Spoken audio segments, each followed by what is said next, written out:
मुंबई दक्षिण मध्य लोकसभेतून आता राहुल शेवाळे यांना उमेदवारी देण्यात आलेली आहे। शिवसेनेचे उमेदवार म्हणून राहुल शेवाळे यांना आता उमेदवारी देण्यात आली आहे। खासदार राहुल शेवाळे यांच्या नावाची अप्रत्यक्षरित्या घोषणा देखील करण्यात आल्याची माहिती आहे। अत्यंत महत्त्वाची अपडेट आपण पाहतोय। मुंबईमध्ये दक्षिण मध्य लोकसभेतून आता राहुल शेवाळे हे लोकसभेसाठी उमेदवार असतील अशी माहिती लोकशाहीला सूत्रांनी दिलेली आहे। तर शिवसेनेचे उमेदवार म्हणून राहुल शेवाळे यांना उमेदवारी देण्यात आल्याची सगळ्यात महत्त्वाची आणि मोठी अपडेट आपण पाहतोय।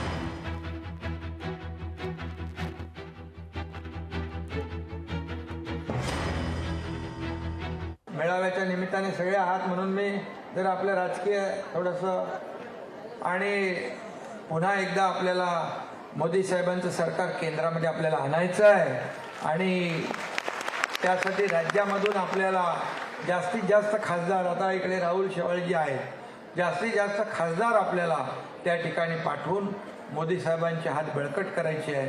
कारण पुढे आणखी नवीन नवीन योजना आपल्याला घ्यायच्या आहेत केंद्राकडून आणि म्हणून त्यासाठी आपल्या हक्काचं सरकार पाहिजे।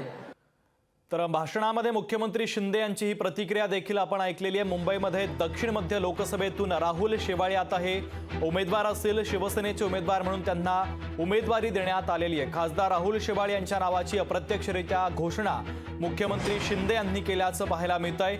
मुंबईमध्ये दक्षिण मध्य लोकसभेतून राहुल शेवाळे यांना आता उमेदवारी देण्यात आलेली आहे। तर शिवसेनेचे उमेदवार म्हणून राहुल शेवाळे यांना उमेदवारी देण्यात आली आहे। खासदार राहुल शेवाळे यांच्या नावाची अप्रत्यक्षरित्या मुख्यमंत्री शिंदे यांनी घोषणा केलेली आहे। या संदर्भात अधिकची अपडेट घेऊयात। ज्योत्स्ना गंगणे आपल्या प्रतिनिधी आपल्याशी थेट जोडल्या जात आहेत। ज्योत्स्ना, अत्यंत महत्त्वाची अपडेट, मुख्यमंत्री शिंदेंची प्रतिक्रिया देखील आपण ऐकलेली आहे। मुंबई दक्षिण मध्य लोकसभेतून आता राहुल शेवाळे हे शिवसेनेचे उमेदवार असणार आहेत। अधिकची अपडेट काय मिळतात? शिस्तीचंही पालन करा। अगदी बरोबर आहे। आपण बघतो की महायुतीच्या सातत्याने लोकसभा निवडणुकीच्या बाबतीत बैठका होत आहेत आणि काल सुद्धा मुख्यमंत्री एकनाथ शिंदे, उपमुख्यमंत्री अजित पवार, त्याचबरोबर उपमुख्यमंत्री देवेंद्र फडणवीस आणि एकूणच भाजपचे जे महाराष्ट्रातले वरिष्ठ नेते आहेत आणि महायुतीचे वरिष्ठ नेते आहेत त्यांची दिल्लीमध्ये बैठक झाली होती आणि या बैठकीमध्ये स्वतः केंद्रीय गृहमंत्री अमित शाह आणि त्याचबरोबर भाजपचे राष्ट्रीय अध्यक्ष जे.पी. नड्डा यांच्या समवेत ही बैठक झाली होती। त्या बैठकीनंतर आज मुंबईतील षण्मुखानंद या ठिकाणी मुख्यमंत्री एकनाथ शिंदे यांची शिवदुर्ग या शिवसेनेच्या महिला शाखा ज्या आहेत त्यांच्या महिला संघटनेची एक मोठी सभा होती। या सभेमध्ये मुख्यमंत्री एकनाथ शिंदे यांनी दक्षिण मध्य मुंबईचे लोकसभेचे खासदार, जे विद्यमान खासदार आहेत राहुल शेवाळे, शिवसेनेचे आहेत, शिंदे गटाचे आहेत, तेच आपले पुढचे उमेदवार असतील अशा प्रकारच्या भाषणामध्ये जे आहे ते मुख्यमंत्री एकनाथ शिंदे हे बोललेले आहेत। त्यांनी इतकंच नव्हे तर जनतेला सुद्धा आवाहन केलेलं आहे की दक्षिण मध्य मुंबईतून आपला लोकसभेचा उमेदवार कोण असणार आहे, तर राहुल शेवाळे असणार आहे, माहिती आहे ना, इतकं म्हणून पूर्ण सभागृह जे आहे त्यांनी टाळ्यांचा कडकडाट केला। मात्र मुख्यमंत्री एकनाथ शिंदे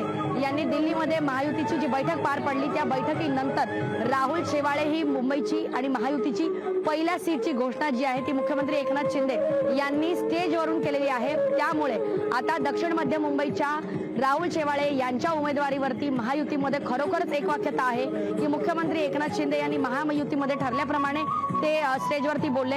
याकडे सर्वांचं लक्ष आहे। मात्र याच्यावरती भाजपचे नेते आता नेमकं काय बोलतील याकडे सुद्धा सर्वांचं लक्ष आहे। कारण दक्षिण मध्य मुंबईमध्ये यापूर्वी जेव्हा 2019 किंवा यापूर्वी जे आहे ते काँग्रेस आणि शिवसेनेची थेट लढत असायची। एकनाथ गायकवाड आणि मग मनोहर जोशी असो किंवा त्यानंतर एकनाथ गायकवाड आणि राहुल शेवाळे अशी थेट काँग्रेस विरुद्ध शिवसेनेची ही लढत असायची। मात्र आता महत्त्वाची अपडेट या बातमीच्या संदर्भातले तुम्ही पोहोचवलेले आहेत, तुर्तास धन्यवाद। तर महत्त्वाची बातमी आपण पाहतोय, मुंबईमध्ये दक्षिण मध्य लोकसभेतून राहुल शेवाळे यांना आता उमेदवारी देण्यात आलेली आहे। शिवसेनेचे उमेदवार म्हणून राहुल शेवाळे यांना उमेदवारी देण्यात आलेली आहे।